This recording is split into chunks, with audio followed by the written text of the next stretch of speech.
नमस्कार दोस्तों, स्वागत है आप लोगों का अपने ही YouTube चैनल NCERT शॉर्ट्स। और इसमें हम लोग करंट अफेयर का सेक्शन अभी देख रहे हैं। ठीक है, इसमें हम लोग जो है मई मंथ का भी करंट अफेयर्स देख रहे थे। ठीक है, मई मंथ का। ठीक, और इसमें हम लोगों ने 2 मई तक का करंट अफेयर्स जो है वो डिस्कशन कर लिया था। अगर आप लोगों ने नहीं देखा है तो प्लीज़ जाएं चैनल के ऊपर, और अभी आपको जो लास्ट 2 वीडियोस दिखेंगे लास्ट 4 वीडियोस। ठीक है, क्योंकि हम पार्ट में बना रहे हैं तो ये पहला पार्ट है। ठीक है, 3 मई का, तो इसको हम लोग जा रहे हैं डिस्कस करने के लिए। ठीक है, तो चलिए स्टार्ट करते हैं। देखिए, इसमें जो आज का हमारा एजेंडा है, जो टॉपिक्स है, उसके बारे में पहले बात कर लेते हैं। कैंसर का त्वरित उपचार।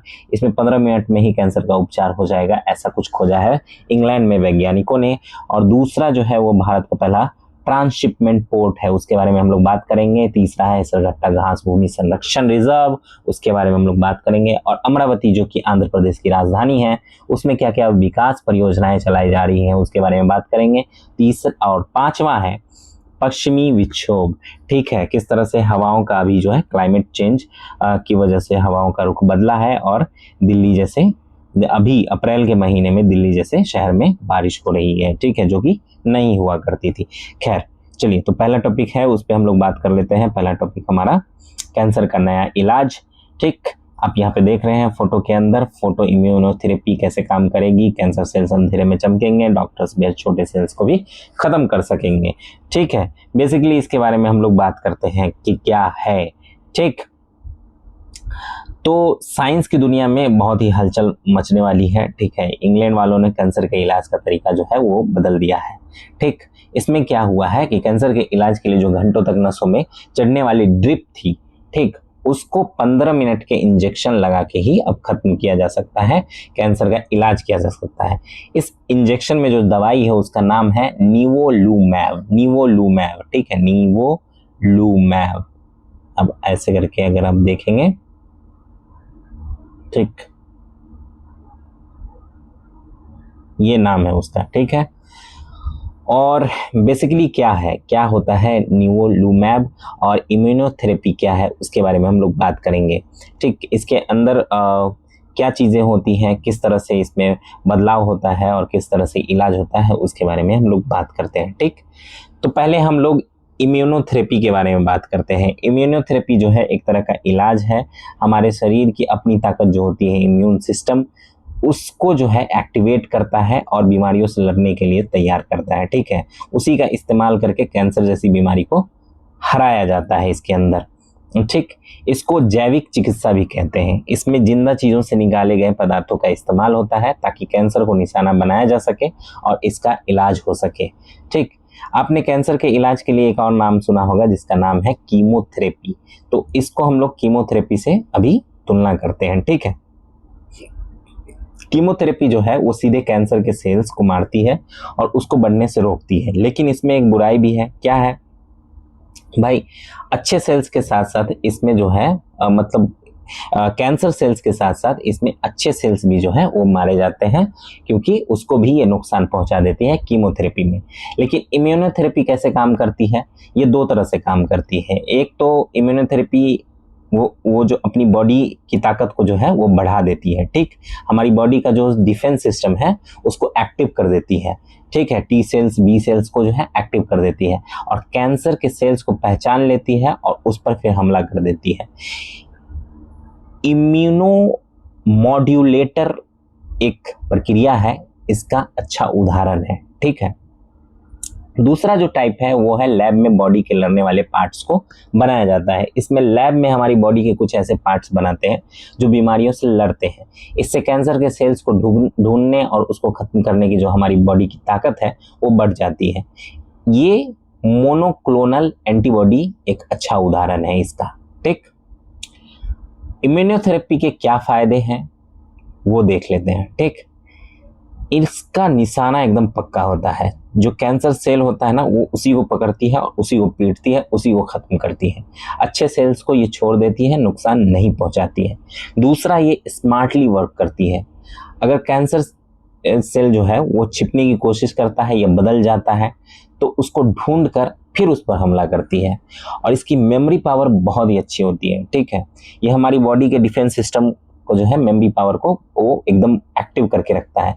जैसे ही कैंसर का कोई सेल दिखता है ये तुरंत जो है एक्टिव हो जाता है और उसके पीछे पड़ के उसको खत्म कर देता है। ठीक, लेकिन इसका कोई नुकसान भी है। अब नुकसान क्या है? नुकसान है कि कभी कभी ये कुछ खास तरह के कैंसर पर उतना अच्छा काम नहीं करता। कुछ सेल्स तो इससे छिप ही जाते हैं कैंसर के। ठीक, दूसरा, ये हर किसी पर अलग अलग तरह यानी पर्सन टू पर्सन वेरी करता है। अब ऐसा नहीं है कि आपके ऊपर ये काम कर गया तो दूसरे इंसान के ऊपर भी काम करेगा, नहीं। कभी कभी तो मुश्किल हो जाता है कि कौन कितने दिन जिएगा। अगर मान लीजिए इंजेक्शन ले भी लिए तो आपको डॉक्टर ये बता नहीं सकते कि आप कितने दिन जिएंगे। ठीक है, कैंसर सेल खत्म ही हो जाएगा या नहीं होगा। ठीक, और इसका इलाज भी जो है वो थोड़ा महंगा है कीमोथेरेपी से। अब इम्यूनोथेरेपी जो है वो कई तरह की होती है। अब इसमें कौन कौन से तरीका है वो भी देख लेते हैं। पहला तरीका है चेक पॉइंट इनहिबिटर्स। ये हमारी बॉडी के डिफेंस सिस्टम के ब्रेक को हटाते हैं ताकि वो कैंसर सेल्स को मार सके। साइटोकिन्स दूसरा तरीका है। ये छोटे छोटे प्रोटीन होते हैं जो सेल्स के बीच में मैसेज भेजते हैं और कैंसर पर हमला करने के लिए डिफेंस सेल्स को एक्टिव कर देते हैं। तीसरा तरीका है इम्यूनोमॉड्यूलेटर्स। ये कुछ खास तरह के कैंसर के इलाज के लिए हमारी बॉडी के डिफेंस सिस्टम के कुछ हिस्सों को बढ़ा देते हैं। चौथा है मोनोक्लोनल एंटीबॉडीज। ये लैब में बनाए गए प्रोटीन होते हैं जो कैंसर के सेल्स के कुछ खास हिस्सों को पकड़ने के लिए डिजाइन किए जाते हैं। पांचवा है हमारा ऑन्कोलिटिक वायरस। ये ऐसा वायरस होता है जिसको थोड़ा बदला जाता है ताकि वो ट्यूमर सेल्स को इन्फेक्ट करके मार दे। और छठा है जैसे CAR T सेल थेरेपी, जिसके बारे में हम लोग कल बात किया था। कैंसर का टीका है एक तरह का। ठीक, चलिए तो दूसरे टॉपिक में बढ़ते हैं। दूसरा टॉपिक है हमारा विजिंजम पोर्ट। ठीक है, ये हमारा एक तरह का ट्रांसशिपमेंट पोर्ट है। ठीक, तो डेवलपमेंट हुआ है हमारे इंडिया के अंदर, एक नया पोर्ट बना है। ठीक है, सिर्फ कंटेनर जहाजों के लिए बनाया गया और इसका नाम है, जैसा कि आप देख रहे हैं यहाँ पे, विजिंजम। ठीक, पोर्ट। अब ये है कहाँ पे और इसमें लागत क्या लगा है इसके बारे में जानते हैं। इसको बनाने में 8,800 करोड़ रुपए का लागत लग चुका है। कितना? 8,800 करोड़, इतना रुपया इसमें लग गया है। ठीक, अब ये समझिए कि ये ट्रांसशिपमेंट पोर्ट होता क्या है। ट्रांसशिपमेंट पोर्ट जो होता है वह जगह होती है जहां बड़े जहाजों से कंटेनर निकाल के दूसरे जहाजों में डाले जाते हैं ताकि फिर उस जहाज से उसको अपने असली जगह तक पहुंचाया जा सके। इंडिया ऐसे और भी पोर्ट बना रहा है। पहला तो महाराष्ट्र में वधावन नाम की जगह पर एक गहरा पोर्ट बन रहा है। दूसरा अंडमान निकोबार में एक बहुत बड़ा पोर्ट बनाने का प्लान है सरकार का। ठीक है, अब थोड़ा विजिंजम पोर्ट के बारे में जान लेते हैं। विजिंजम पोर्ट जो है इसको बनाने, डिजाइन करने, पैसे लगाने, चलाने का काम प्राइवेट और सरकारी लोग मिलके कर रहे हैं। यानी पीपी जो मॉडल है, पीपीपी, उसके ऊपर काम कर रहा है। यह एक खास मॉडल पर बना है जिसमें पोर्ट तो सरकार का है लेकिन जो कंटेनर होंगे ना, जो कंटेनर्स होंगे वो प्राइवेट कंपनी मिलकर एकदम नई तरीके से बना रहे हैं। ठीक, और वही देखेगी इसको। ये पोर्ट इतना ज़रूरी क्यों है? तो विजिंजम पोर्ट का महत्व है कि सही जगह मिल गया है। ये यूरोप, खाड़ी देश और पूर्वी देशों को जोड़ने वाला समुद्री रास्ते के एकदम पास है। ये गहरा पानी में बनाया गया है। ठीक है, यहाँ पर जो पानी है वो गहरा है। ठीक है, तो जो बड़ा जहाज होगा वो आसानी से यहाँ पे आके ठहर सकेगा, उसको दिक्कत नहीं होगी और ज़्यादा खुदाई करने की ज़रूरत भी नहीं पड़ी है इस पोर्ट को बनाने में। इसका किनारा जो है वो थोड़ा टेढ़ा मेढ़ा है, इससे सुनामी का खतरा कम हो जाता है और पोर्ट को मेंटेन करने का खर्चा भी कम आएगा। ठीक, अब ये सवाल है कि हमें ऐसे ट्रांसशिपमेंट हब की ज़रूरत क्यों है। ठीक है, तो दूसरे देशों पे अभी हम डिपेंड थे। अभी क्या होता है कि हमारे ज़्यादातर कंटेनर जो है इंडिया के बाहर के पोर्ट्स हैंडल करते हैं। ठीक है, खासकर आप श्रीलंका का ये वाला पोर्ट जो हम देख रहे हैं। ठीक, जैसे कि श्रीलंका, सिंगापुर, ठीक है, यहाँ पे अभी कंटेनर जो है अभी तक हैंडल हो रहा था। दूसरा जो महत्व है, इसकी ज़रूरत है, वो है पैसे की बचत। इस पोर्ट के बनने से हर कंटेनर पर लगभग 80 से $100 बचेंगे। हर साल 200 से 220 मिलियन डॉलर का जो नुकसान होता था वो अब नहीं होगा, कम हो जाएगा। और तीसरा क्या है? डेवलपमेंट, तरक्की। सरकार की बड़ी योजनाओं जैसे कि पीएम गति शक्ति और राष्ट्रीय लॉजिस्टिक नीति के हिसाब से ही है। ठीक, तो दूसरा टॉपिक भी हमारा डिस्कशन हो गया है। तीसरे टॉपिक पे आते हैं। तीसरा टॉपिक है हमारा हेसरघट्टा घास भूमि संरक्षण रिजर्व।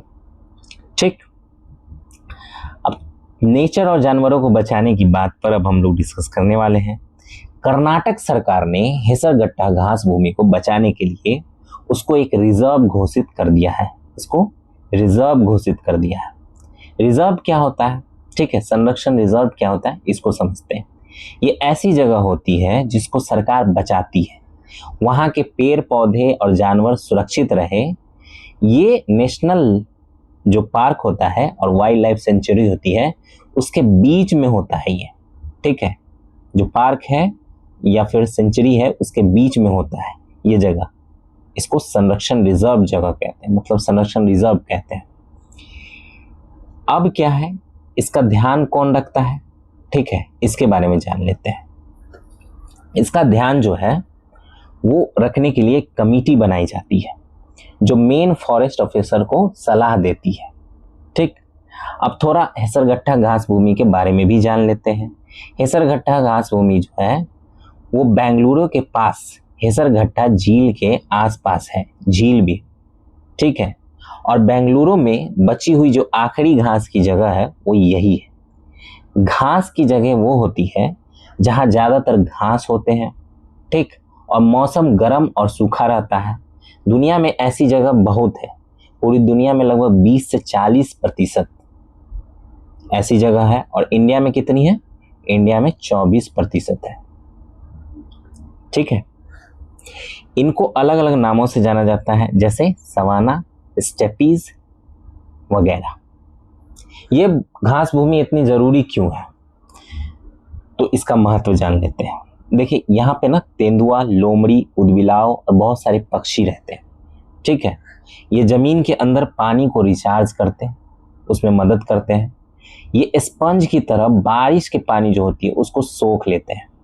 इसमें अर्कावती नदी और 2 बड़े जलाशय भी हैं।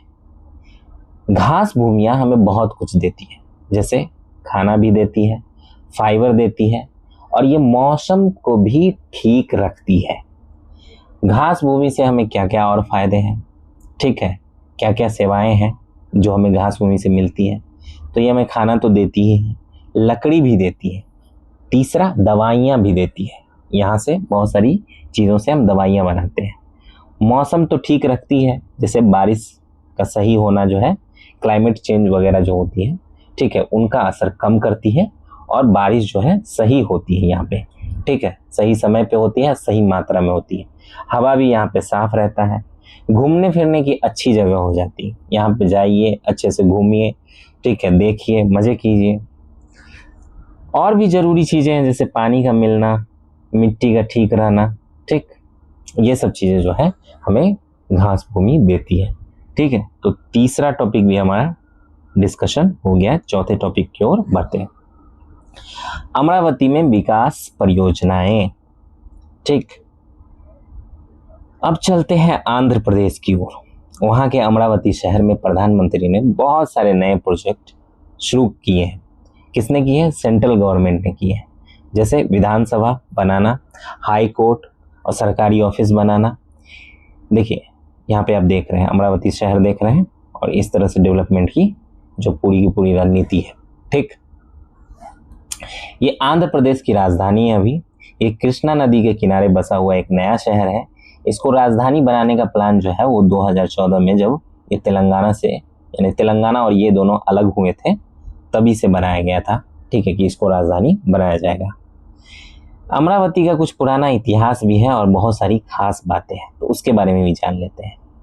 अमरावती स्तूप के बारे में आपने सुना होगा, छठी क्लास में पढ़ाया मैंने। अगर आपने अभी तक नहीं जाना है इसके बारे में तो आप जाइए, छठी क्लास का इतिहास आप जरूर पढ़िए, ठीक है, हमारे अतीत, उसमें पढ़ाया मैंने अमरावती स्तूप के बारे में। ये जो स्तूप है बहुत पुराना है, लगभग 2000 साल पुराना है। कितना? 2000 साल पुराना है। यहाँ पे बुद्ध ने अपने उपदेश भी दिए थे। यहाँ पे नागार्जुन, आप जो विद्वान थे, ठीक है, वो मतलब मेडिएवल आप देखेंगे, मेडिएवल हिस्ट्री, तो उसके अंदर नागार्जुन एक विद्वान थे, तो वो भी यहीं के रहने वाले थे। यहाँ पे चीनी यात्री जो हेनसांग था वो भी यहाँ पे आया था अपनी यात्रा के दौरान, ठीक है। अमरावती की और भी पुरानी चीजें हैं, और क्या क्या है इसकी ऐतिहासिक विरासतें। अमरावती का मतलब होता है कभी न खत्म होने वाली जगह, यानी अमर है। सातवाहन राजाओं की राजधानी भी थी ये शहर का भी जो है सातवाहन राजाओं की राजधानी हुआ करती थी। अमरालिंगेश्वर मंदिर यही है, ये भगवान शिव का सबसे पुराना मंदिर है, सबसे नहीं कहेंगे तो फिर भी पुराना मंदिर है। अमरावती कला के बारे में भी आपने सुना ही होगा, ये अलग तरह की कला होती है जो यहीं विकसित हुई थी। अमरावती के कला में क्या खास बात है उसके बारे में भी जान लेते हैं। यहाँ पे ऐसी मूर्तियां बनाई गई जो कहानियां कहती है। यहाँ की मूर्तियां बुद्ध की कहानियां बताती है। जिंदा दिली मूर्तियों में ऐसा देख के लगता है कि ये एकदम अब जिंदा हो उठेंगी। कुदरती नज़ारे यहाँ पे बहुत अच्छे हैं, इनमें असली जैसे सीन दिखाए जाते हैं। स्तूपों पर भी, ज़्यादातर स्तूपों के आसपास दिखती है, ठीक है, ऐसी चीज़ें स्तूपों के आसपास दिखती हैं। और ये जो स्तूप बनाए गए हैं ना, ये सफ़ेद रंग के पत्थर से बनी है। जैसे नागार्जुन कोंडा में बुद्ध की मूर्ति इसी शैली में बनी है, ठीक। अब चलते हैं हमारे लास्ट टॉपिक की ओर, ठीक है। लास्ट टॉपिक है हमारा पश्चिमी विक्षोभ। बेसिकली हुआ क्या है कि इंडिया के उत्तरी और पश्चिमी हिस्सों में आजकल खूब बारिश हो रही है। किस हिस्से में? इंडिया के पश्चिमी हिस्से में, ठीक है, पश्चिमी हिस्से में और उत्तरी, ये पश्चिमी हिस्सा है, ये उत्तरी हिस्सा है, ठीक है। बेसिकली दिल्ली में हुआ है बारिश 2-3 दिन पहले, ठीक, तो उसी को न्यूज़ में बनाया गया है। और तेज हवाएं भी चल रही हैं, इसका कारण है पश्चिमी विक्षोभ। और टेंशन की बात यह है कि ये आजकल ज़्यादा आ रहा है। सीधा कनेक्शन इसका क्लाइमेट चेंज से है। पहले क्या होता था, दिसंबर से और मार्च के महीने तक ही ये होता था, लेकिन अप्रैल के महीने तक ये बढ़ गया। तो बेसिकली क्लाइमेट चेंज ऐसा हुआ है कि इसका पूरा इम्पैक्ट जो है पड़ रहा है, ठीक। अब ये पश्चिमी विक्षोभ होता क्या है? ये एक तरह का तूफान होता है जो हमारी धरती की ऊपरी हवाओं के टकराने से बनता है। ऊपरी हवाएं, ये कैसे काम करता है उसके बारे में जानते हैं। ये हिमालय के ऊपर जो तेज हवा चलती है उससे जुड़ा होता है। ये हवा पश्चिम से पूर्व की ओर बहती है, ठीक है, जैसा कि मैंने यहाँ पे दिखाया, ये पश्चिम से पूर्व की ओर बहती है, ठीक। और क्या होता है, ये बनता कहाँ है? तो ये बनता है कैस्पियन सागर में या भूमध्य सागर के आसपास, ठीक है। कैस्पियन सागर या भूमध्य सागर के आसपास बनता है यहाँ पे, ठीक, यहीं पे बनता है, देख रहे हैं, ठीक। अब क्या है कि पहाड़ों से टकराकर हमारे यहाँ सर्दी में बारिश लाता था, लेकिन आजकल गर्मी में भी होने लगा है। तो इसकी पहचान है क्या, ठीक है, इसकी पहचान कैसे होगी? देखिए, ये मानसून की बारिश नहीं है, ये पश्चिमी हवाओं से आती थी, लेकिन अब जो अभी भी जो आ रही है वो पश्चिमी हवाओं से ही आ रही है, लेकिन टाइम जो है ड्यूरेशन बदल गया। जैसा मैंने आपको बोला था कि दिसंबर से मार्च तक ये पहले आता था, मार्च तक, लेकिन अब क्या हो रहा है कि ये अप्रैल में भी आ रहा है, और अप्रैल से आगे भी जा सकता है, कहा जा रहा है। इससे पहले क्या होता था कि ठंडी हवाएं चलती थी और कोहरा होता था, हमारे तरफ बर्फ भी गिरती थी, कभी कभी तो बाढ़ भी आ जाता था। जैसे 2013 में उत्तराखंड में बाढ़ आई थी, याद होगा आप लोगों को, ठीक। अब ये इतना ज़रूरी क्यों है? सर्दियों की बारिश हमारी फसलों के लिए बहुत अच्छी होती है, लेकिन क्लाइमेट चेंज की वजह से अब क्या हो रहा है कि इसमें गड़बड़ हो गया है। अब क्लाइमेट चेंज और पश्चिमी विक्षोभ का क्या मतलब है, ताना बाना, वो भी बात कर लेते हैं। देखिए बेसिकली क्या हो रहा है, इस कारण से दुनिया गर्म हो रही है, जिससे पश्चिमी हवाएं और भी तेज हो रही हैं और ज़्यादा बार आ रही हैं हमारे तरफ। अब ये सिर्फ सर्दियों में नहीं बल्कि दूसरे मौसम में भी आ रही है, जैसे गर्मी में आ रही है, और भारी बारिश और बाढ़ जैसी मुसीबतें बढ़ रही हैं।